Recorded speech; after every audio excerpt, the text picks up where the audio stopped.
Nissan Altima. The Altima is infamous. Sure, it's cheap and everywhere, but in 2025 it's still plagued by the same nightmare. CVT transmissions that grenade themselves before 100,000 miles. Add in bland styling and a reputation for attracting the wildest drivers on the interstate. And it's a car that's better avoided. You'll spend more time arguing with your mechanic than actually driving.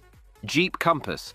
The Compass is the awkward middle child of Jeep's lineup, and in 2025 it's still not worth your money. It tries to look like a baby Grand Cherokee, but underneath it's a budget crossover with underpowered engines and CVTs that suck the life out of driving. Off-road? Forget it. Despite the Jeep badge, the Compass can barely handle a gravel driveway. The interior feels like recycled plastic, and even the luxury trims look cheap next to competitors. Reliability ratings keep it in the bottom half of the segment, and resale value is garbage. For the price of a Compass, you could step into a Toyota RAV4 or Honda CR-V, SUVs that actually deliver. The Compass is all badge, no backbone. Mitsubishi Mirage. The Mirage is cheap, but it's also cheap. 3 cylinders wheezing out less horsepower than most motorcycles, build quality that feels like recycled soda cans, and resale value so bad you'll have to pay someone to take it off your hands. It's marketed as affordable transportation, but in 2025 there are better options that won't make you feel like you're driving a penalty box on wheels. Chevy Trax, older models still on lots. The new Trax redesign is actually decent, but dealers are still sitting on old stock from the pre-2024 generation. Those older Trax models are cramped, sluggish, and laughably outdated. The interiors feel like a rental car that's been smoked in, and the engines barely keep up with traffic. If you see a deal on a leftover Trax, don't take the bait. Chrysler 300, final model year stock. The Chrysler 300 is finally dead after 2023, but unsold models will still be floating around in 2025. And here's the thing, while the Hemi V8 versions have cult status, the base V6 fleet cars are not worth touching. Outdated infotainment, ancient design, and reliability that drops off a cliff once the warranty expires. Unless you find a screaming deal on an SRT, skip it. Ford EcoSport, one of the worst subcompact SUVs ever shoved into US showrooms. The EcoSport has been discontinued, but like the Trax, old stock will haunt lots through 2025. Sluggish engines, tiny cargo space, and an awkward rear swing gate that makes no sense. Ford killed it for a reason. If you see one at a discount, keep walking. Tesla Model Y, early builds and high mileage units. Now here's a curveball. The Model Y sells like crazy, but by 2025, the early build years, 2020 to 2022, are hitting the used market hard. And guess what? Panel gaps, interior squeaks, and quality control nightmares make them a bad buy. Battery degradation is another concern. Replacement costs are brutal. Unless you're buying brand new with warranty, avoid the older, high mileage Ys. Dodge Journey. Yes, they're still out there. The Journey was discontinued in 2020, but thousands are still clogging used car lots in 2025. And they are terrible. Outdated tech, weak engines, and interiors that felt old back in 2012. Buying one now is like buying a flip phone when everyone else has smartphones. Leave it to the rental fleets and find literally anything else. Infiniti QX50. On paper, the QX50 should be a contender in the luxury crossover game. Variable compression turbo engine? Sounds futuristic. Plush interior? That's the pitch. But in reality, the QX50 is a masterclass in disappointment.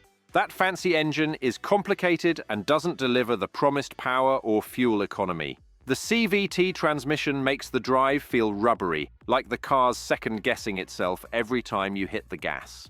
Inside, it wants to be premium, but the materials and layout feel more Nissan than Infiniti. And don't even look at resale values. They nosedive faster than almost anything else in the luxury segment. In 2025, you'll find QX50s piling up on used lots with tempting price tags. Don't fall for it. They're unreliable, overhyped, and forgotten for a reason. Fiat 500X. Fiat's small crossover looks cute, but reliability ratings tank year after year. Transmission issues, electrical gremlins, and parts that take forever to arrive from overseas. Add in poor resale and a tiny dealer network in the US, and the 500X is a nightmare waiting to happen. In 2025, don't let the styling fool you. GMC Acadia, pre-2024 models. GMC finally redesigned the Acadia for 2024, making it bigger, sharper, and more competitive. But that means pre-2024 Acadias are basically landmines sitting on dealer lots. The old Acadia was too small for a true three-row SUV, too heavy for its weak V6 engines, and too thirsty at the pump. Third-row space was laughable. If you've ever tried cramming adults back there, it's punishment, not seating. On top of that, older Acadias are plagued with reliability complaints, transmissions slipping, electronics glitching, and cheap interior trim falling apart way too soon. If you see a discounted 2020 to 2023 Acadia in 2025, know this: it's not a bargain, it's a liability. Stick with the redesigned version, or better yet, look at a Telluride or Highlander and skip the hassle. Nissan Kicks. The Nissan Kicks wants to be a stylish, budget-friendly crossover, but in practice, it's a glorified hatchback on stilts. No AWD option, ever. A tiny 122 horsepower engine that feels like it's dying every time you merge onto a freeway. And while Nissan markets it as fun and practical, the truth is the Kicks is neither.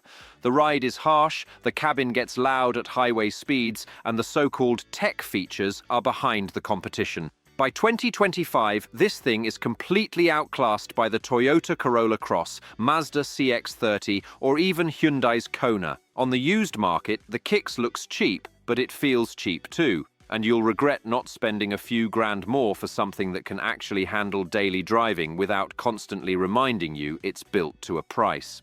Cadillac XT4. Cadillac wants you to think the XT4 is a luxury SUV. It's not. It's a rebadged compact crossover with a badge tax. Interiors feel more Chevy than Cadillac, and the engine isn't remotely premium. Add in below-average reliability and poor resale, and it's one of the worst value luxury cars you can buy in 2025. Volkswagen Atlas. Early builds. Like Tesla, the Atlas isn't inherently bad, but the first few model years, 2018 to 2020, are already aging poorly. Transmission issues, electrical glitches, and rough ride quality make them risky used buys in 2025. The newer refreshed models are better, but don't get stuck with an early one just because it's cheap. BMW X1 older generations. Here's the trap. You'll see a 2017 or 2018 BMW X1 listed cheap and think, hey, I can get into a BMW for the price of a Honda. But that's exactly how the X1 gets you. Those older generations look and feel more like rebadged minis than true BMWs. The driving dynamics are nothing special, the interiors are cramped and plasticky, and the tech already feels ancient. Worse, the repair bills are very much BMW level. High-pressure fuel pumps, sensors, electronics, they'll all go, and each fix will cost you half the car's value. Resale value is poor because everyone knows the headache's coming. In 2025, the only reason to buy an old X1 is if you enjoy financing your mechanic's vacation. Otherwise, skip it and save yourself the heartbreak. Now, if you want to see the flip side, the cars that look harmless but are secretly monsters, go watch Every Car That Looks Slow But Is Insanely Fast Explained in Detail. Because sometimes the real danger isn't buying the wrong car, it's underestimating the right one.